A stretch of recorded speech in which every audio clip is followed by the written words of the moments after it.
Hey guys, welcome to Rustling Beaches team's next segment. Today we'll be discussing common fears renters have for applying for a mortgage with our guest Jasmine Book from Revolution Mortgage.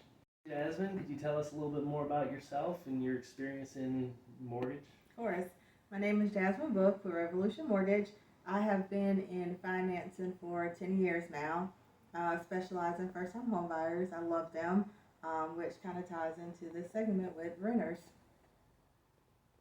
So Jasmine, why do you think people try to stick to renting over getting a mortgage? I think a lot of people stick to renting because they don't want to hear the word no. They are embarrassed about their financial situation, and they don't have anyone to properly push them into owning a home. So hearing no is hard for everybody. And okay, so given the fears that a lot of renters have, what are the minimum requirements to apply for a loan? We want a minimum credit score of 580, 3.5% down of the sales price, 2 years of tax returns, just federal, we don't need state, a month of pay stubs, and 2 years of residence history. Okay, it doesn't really sound like a lot.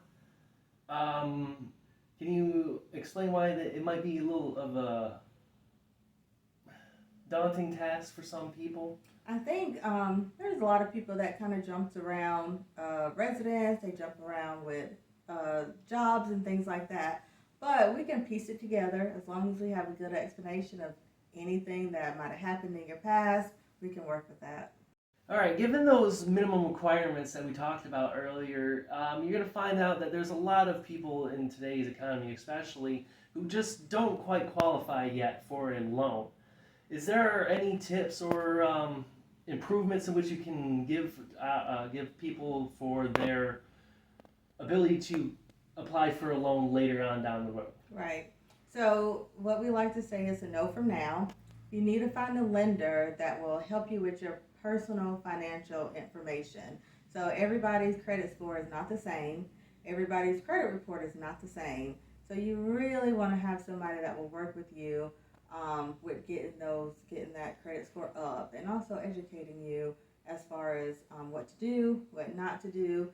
And I really like doing it because that information goes from that person to their children, and so on and so forth. So that's what I like doing. That's very honorable. And could you let us know the financial benefits of having a mortgage over being a renter? So as far as the obvious, you won't have a landlord. Your rent amount can go up at any time, whereas your mortgage payment stays the same. Aside from your taxes and insurance can increase, so we have to always take that into consideration. Mm-hmm. You do gain equity from your properties, especially in the Myrtle Beach area. Equity is a big thing around here. And also, you can rent out your room. If you have extra rooms, you can bring renters with you. Where if you were renting, it'd probably get you in trouble. Exactly. But with your own home, the sky's the limit on what you can do. You are the king or queen of your own castle. Exactly. Well, thanks, Jasmine. Thank you for answering all of our questions we got today. If anybody had any more questions, what would be the best way to reaching you? So my cell phone number is 843-468-7083. You can reach out to me anytime. And we'll have more information in which we could provide if you want to reach her email, or us. We'll add information at the end of the video.